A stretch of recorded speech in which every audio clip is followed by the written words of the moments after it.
तो आज हम भारत के सबसे टफ एंट्रेंस एग्जाम्स में से एक की बात करेंगे, नेशनल डिफेंस एकेडमी यानी एनडीए का जनरल एबिलिटी टेस्ट। सवाल यह है कि आखिर ये टेस्ट जानना क्या चाहता है। जरा सोचिए, आपके सामने सिर्फ 2.5 घंटे हैं और घड़ी है कि रुकने का नाम ही नहीं ले रही। और इन 2.5 घंटों में आपको निपटाने हैं पूरे 150 सवाल, मतलब हर सवाल के लिए मुश्किल से 1 मिनट। और ऐसा भी नहीं है कि ये सवाल किसी एक ही सब्जेक्ट से हों, नहीं, यहां आपको एक तत्व के एटॉमिक नंबर से लेकर किसी पत्रकार को मिले लाइफ टाइम अचीवमेंट अवार्ड की डिटेल्स तक सब कुछ पूछा जाता है। मतलब science, history, geography, current affairs, ऐसा लगता है मानो उन्होंने कुछ छोड़ा ही नहीं है। तो ये सब देखकर एक ही सवाल मन में आता है कि ये परीक्षा असल में ढूंढ क्या रही है, क्योंकि यह सिर्फ रट्टेबाजी का खेल तो बिल्कुल नहीं है, यह उससे कहीं ज्यादा गहरी है। तो चलिए इसके स्ट्रक्चर को थोड़ा डीकंस्ट्रक्ट करते हैं। देखिए, ये कोई आम एग्जाम नहीं है, ये असल में एक ब्लूप्रिंट है, एक फ्यूचर मिलिट्री लीडर का ब्लूप्रिंट। सबसे पहले इसका स्ट्रक्चर देखिए। टेस्ट 2 हिस्सों में बटा है। पार्ट ए है इंग्लिश और पार्ट बी है जनरल नॉलेज। और मजे की बात यह है कि लगभग 2/3 यानी 67% वेटेज वो जनरल नॉलेज को दिया गया है। तो पहले पार्ट ए यानी इंग्लिश पर फोकस करते हैं। यहां मामला सिर्फ ग्रामर या वोकैबुलरी का नहीं है, बात उससे कहीं आगे की है। यहां सवालों की रेंज बहुत बड़ी है। एक तरफ आपको एक सेंटेंस में एक छोटी सी ग्रामेटिकल एरर ढूंढनी है, तो वहीं दूसरी तरफ बिखरे हुए वाक्यों को एक लॉजिकल ऑर्डर में लगाना है। मतलब हर लेवल पर आपकी कम्युनिकेशन स्किल्स को परखा जा रहा है। तो सवाल के पीछे का असली सवाल यह है, क्या कोई कैंडिडेट प्रेशर में बिल्कुल साफ साफ और सटीक तरीके से बात कर सकता है? सोचिए, एक ऐसी सिचुएशन में जहां हर शब्द की कीमत हो, एक अफसर के लिए यह स्किल कितनी जरूरी होगी। और हां, स्टेक्स बहुत हाई हैं। हर गलत जवाब के लिए पेनल्टी है, मतलब तुक्का लगाना बहुत महंगा पड़ सकता है।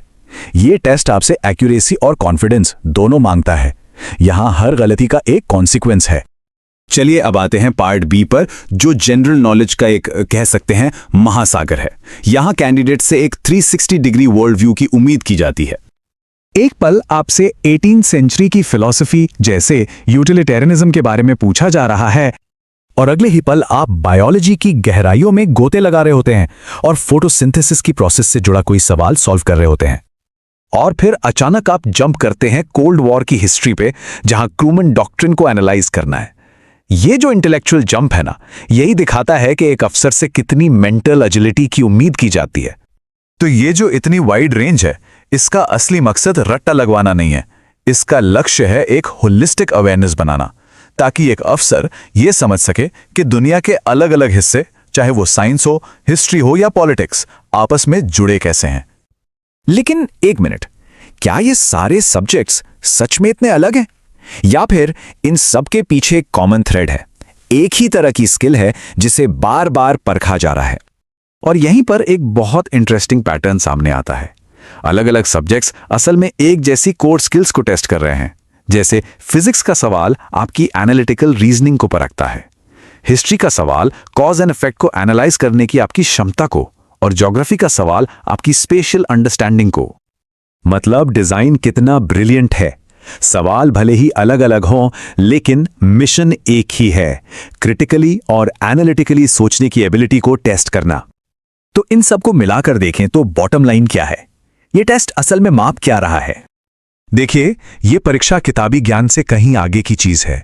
ये तलाश रही है कम्युनिकेशन में प्रिसिजन, एक ब्रॉड और integrated world view, analytical reasoning, pressure में भी डिटेल्स पर ध्यान देने की क्षमता, और सबसे जरूरी स्ट्रेटेजिक थिंकिंग की एक मजबूत नींव। तो मतलब एकदम साफ है, ये टेस्ट इस बारे में नहीं है कि एक कैंडिडेट क्या जानता है, बल्कि इस बारे में है कि वो कैंडिडेट सोचता कैसे है। और यहीं पर मैं आपको एक सवाल के साथ छोड़े जाता हूं। अगर ये टेस्ट वाकई एक फ्यूचर ऑफिसर का ब्लूप्रिंट है, तो ये उन चैलेंजेस के बारे में क्या बताता है जिनके लिए उन्हें तैयार किया जा रहा है?